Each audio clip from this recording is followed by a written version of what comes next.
Hi, ഞാൻ സബിൻ സലീം. വാഹനപ്രേമികളുടെ സ്വന്തം ചാനലായ കേരള മെക്കാനിക്കിലേവർക്കും സ്വാഗതം.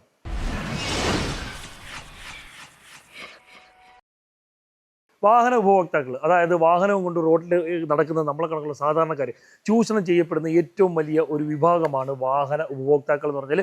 അതായത് വാഹനത്തിന് tax, road tax, green tax, വാഹനം ടെസ്റ്റ് ചെയ്യുമ്പോൾ അന്യായമായ ടാക്സ്, ഇൻഷുറൻസ്, ടെസ്റ്റിംഗ് ഫീസ്, പെട്രോളിൻ്റെ ടാക്സ് അല്ലെങ്കിൽ എണ്ണയുടെ ടാക്സ്, ഇത്തരത്തിൽ ധാരാളം ടാക്സുകൾ അടയ്ക്കുന്നവരാണ് നമ്മൾ. 95% വരും. അത് കണക്ക് റോഡ്, ഇപ്പം നല്ല റോട്ടിൽ കൂടെ വാഹനം ഓട്ടിക്കാൻ ടാക്സ് ഉൾപ്പെടെ അതിന് പ്രത്യേകം പൈസ അടയ്ക്കുന്നവരാണ് എല്ലാവരും, ഈ കൂട്ടത്തിൽ കാണുന്ന എല്ലാവരും തന്നെ.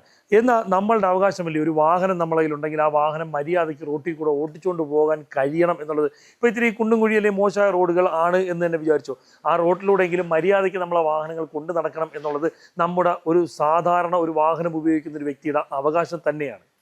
ഇപ്പം നമ്മുടെ നാട്ടിലുള്ള പെട്രോൾ വാഹനങ്ങളെല്ലാം തന്നെ ചെറുതോ വലുതോ ഏതോ വാഹനങ്ങളായിക്കോട്ടെ, പുതിയതോ പഴയതോ ഏതോ ആയിക്കോട്ടെ, എല്ലാം കട്ടപ്പുറത്തായിക്കൊണ്ടിരിക്കുകയാണ്. വേറൊന്നും കൊണ്ടല്ല, E20 എന്ന് പറയുന്ന പെട്രോൾ വാഹനങ്ങളുടെ കാലന കാരണം കൊണ്ട് മാത്രമാണ്. E20 പെട്രോളിനെ കുറിച്ച് നമ്മൾ അതിൻ്റെ നല്ല വശങ്ങളും ചീത്ത വശങ്ങളും ഒക്കെ വീഡിയോ ആയിട്ട് ചെയ്തിട്ടുണ്ട്. പക്ഷേ നമ്മളാരും ശ്രദ്ധിക്കാത്ത വലിയൊരു അപകടം ഇതിൽ മറ്റൊരു ഭാഗത്ത് ഒളിഞ്ഞു കിടപ്പുണ്ട്. അതാണ് നമ്മളിന്ന് സംസാരിക്കാൻ പോകുന്നത്. അത് പുതിയ വാഹനമായിക്കോട്ടെ പഴയ വാഹനമായിക്കോട്ടെ, നിങ്ങൾ E20 കോമ്പാക്റ്റബിളായ ഒരു വാഹനമാണ് എന്ന് പറഞ്ഞ് വാങ്ങിക്കുന്നൊരു വണ്ടി ആയിക്കോട്ടെ, നിങ്ങൾക്ക് ആ ഒരു കാര്യത്തിൽ പണി കിട്ടാനുള്ള സാധ്യത നല്ല രീതിയിൽ കൂടുതലാണ് എന്നുള്ളത് കൊണ്ട് ഈ വീഡിയോ പൂർണ്ണമായും നിങ്ങൾ കാണണം, ശ്രദ്ധിക്കണം, ഞാൻ പറയുന്ന കാര്യങ്ങൾ ചിന്തിക്കണം. E20 പെട്രോളിൽ 20% എത്തനോളാണ് എന്നുള്ളത് കൊച്ചു കുട്ടികൾക്ക് വരെ ഇപ്പോൾ ഇവിടെ അറിയാം. അപ്പം ഈ E20 പെട്രോളിൽ വരുന്ന എത്തനോളിൽ ഒരു പ്രശ്നമുണ്ട്. എത്തനോള് അന്തരീക്ഷത്തിലുള്ള അല്ലെങ്കിൽ ടാങ്കിൻ്റെ അകത്തുള്ള ആ ഒരു എയറിൽ നിന്ന് ഈർപ്പത്തിനെ ആഗിരണം ചെയ്യുകയും അതുവഴി ഫ്യൂവലിലേക്ക് വെള്ളത്തിൻ്റെ അംശം ഉണ്ടാവുകയും ചെയ്യും. ഈ ഒരു സംഭവം കേരളത്തിൻ്റെ കാലാവസ്ഥയിൽ ധാരാളമായിട്ട് നടക്കുന്നുണ്ട്. നമ്മളെ വാഹനത്തിൻ്റെ പെട്രോൾ ടാങ്ക് എത്ര എയർ ടൈറ്റ് എന്ന് പറഞ്ഞാലും ശരി, കാലപ്പഴക്കം കൊണ്ടും ഉപയോഗിക്കുന്ന രീതിക്കനുസരിച്ചും, ഇപ്പോൾ കാലപ്പഴക്കം കൊണ്ടിൻ്റെ റബ്ബറിൻ്റെയും ഓസിൻ്റെയൊക്കെ സാധനങ്ങളൊക്കെ ചെറിയ രീതിയിൽ ഡാമേജ് ആവാനും അതിലേക്ക് എയർ ടാങ്കിന് കടക്കാനുള്ള സാധ്യതയുണ്ട്. അതുപോലെ തന്നെ നമ്മൾ ഇന്ധനം നിറയ്ക്കുന്ന സമയത്ത് ടാങ്ക് തുറക്കുമ്പോഴും അടയ്ക്കുമ്പോഴും ഒക്കെ എയർ ഉള്ളിലേക്ക് കടക്കും. ഈ ഒരു എയർ ഉപയോഗക്കുറവ് കൊണ്ട്, വാഹനത്തിൻ്റെ ഉപയോഗക്കുറവ് കൊണ്ട് കാലക്രമേണ പതുക്കെ ഫ്യൂവലിൽ വെള്ളമടിയാനും തുടങ്ങും. ശരി, ഒരു അവകാശവാദത്തിന് വേണ്ടിയിട്ട് പുതിയ വാഹനങ്ങളിൽ അങ്ങനെ സംഭവിക്കില്ല എന്ന് വേണമെങ്കിൽ നമുക്ക് പറയാം. പക്ഷേ നമ്മൾ എണ്ണയടിക്കുന്ന പെട്രോൾ പമ്പിലെ അവസ്ഥയോ? പെട്രോൾ പമ്പിൽ നിന്ന് വെള്ളം കയറിയാലോ? അതെ, പെട്രോൾ പമ്പിൽ നിന്ന് വെള്ളം കയറാനുള്ള സാധ്യത കൂടുതലാണ്.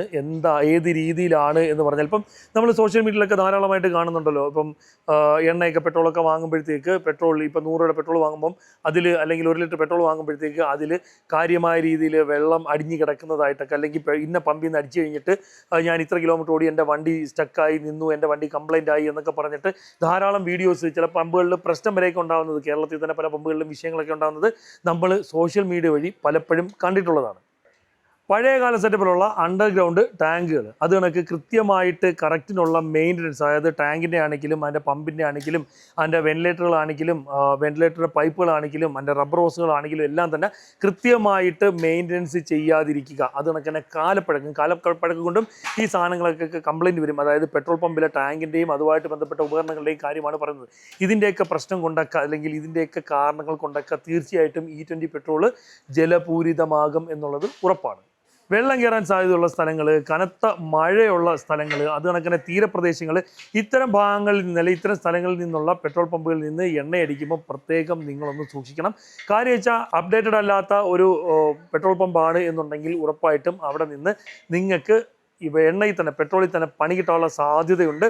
അപ്പം ഇങ്ങനെ പണി കിട്ടുകയാണെങ്കിൽ അതിന് പുതിയ വണ്ടിയെന്നോ പഴയ വണ്ടിയെന്നോ എന്നൊന്നുമില്ല, കിട്ടുമ്പം നല്ല പണി തന്നെ കിട്ടും. അതായത് നമ്മളെ കയ്യിരിക്കുന്ന വണ്ടി മാത്രം സെറ്റായാൽ പോരാ, നമ്മൾ എണ്ണയടിക്കുന്ന പെട്രോൾ പമ്പുകളും സെറ്റാവണം E20 അനുസരിച്ച്.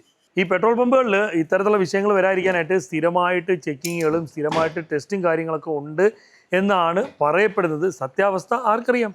വലിയ പഴക്കമില്ലാത്ത, അല്ലെങ്കിൽ കൃത്യമായിട്ട് അപ്ഡേറ്റഡും അത് കണക്ക് തന്നെ മെയിൻ്റനൻസും ഉള്ള പമ്പുകളിൽ നിന്ന് ഇത്തരം വിഷയങ്ങൾ അത്ര കണ്ട് വരില്ല എന്നുള്ളതാണ് എൻ്റെ ഒരു വിശ്വാസം.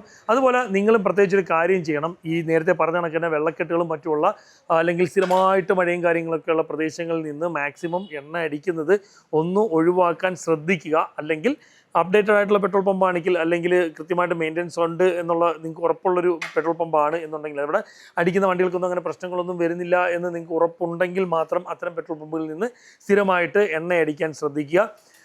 നല്ല രീതിയിൽ തിരക്കുള്ള പമ്പുകളിൽ നിന്ന് എണ്ണയടിക്കാൻ പ്രത്യേകിച്ച് ഒന്ന് ശ്രദ്ധിക്കുക. ഇത്തരം കാര്യങ്ങളൊക്കെ ജസ്റ്റ് ഒന്ന് ശ്രദ്ധിക്കുകയാണെങ്കിൽ നമ്മളെ വാഹനത്തിൽ വലിയ തട്ടുകളില്ലാതെ കൊണ്ടുപോകാൻ പറ്റും എന്നുള്ളതാണ്. ശരിക്കും പറഞ്ഞാൽ E20 എന്ന് പറഞ്ഞാൽ വലിയൊരു തലവേദനയാണ്. അത് ഇംപ്ലിമെൻറ്റ് ചെയ്യാനുള്ള രീതിയിലല്ല ഇംപ്ലിമെൻറ്റ് ചെയ്തേക്കുന്നത് എന്നുള്ളതാണ്. നമ്മളെല്ലാം വാഹനത്തിനെ കുറിച്ച് മാത്രം ചിന്തിക്കുമ്പോൾ ഈ പെട്രോൾ പമ്പുകളിലും മറ്റൊക്കെ വരുന്ന വിഷയങ്ങളൊന്നും ആരും ചിന്തിക്കുന്നില്ല എന്നുള്ളതാണ് സത്യാവസ്ഥ.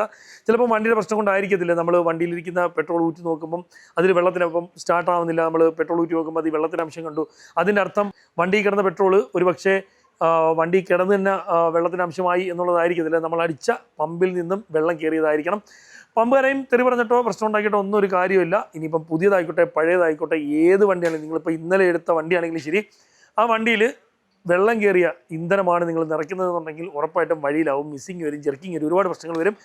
ദയവായി ശ്രദ്ധിക്കുക. അപ്പോൾ ഇന്നത്തെ ഒരു വീഡിയോ നിങ്ങൾക്കെല്ലാം പ്രയോജനപ്പെടുന്നു വിശ്വസിക്കുന്നു. നിങ്ങൾക്ക് പ്രയോജനപ്പെടുന്ന മറ്റൊരു വീഡിയോ ആയിട്ട് വരുന്നവരെ ബൈ.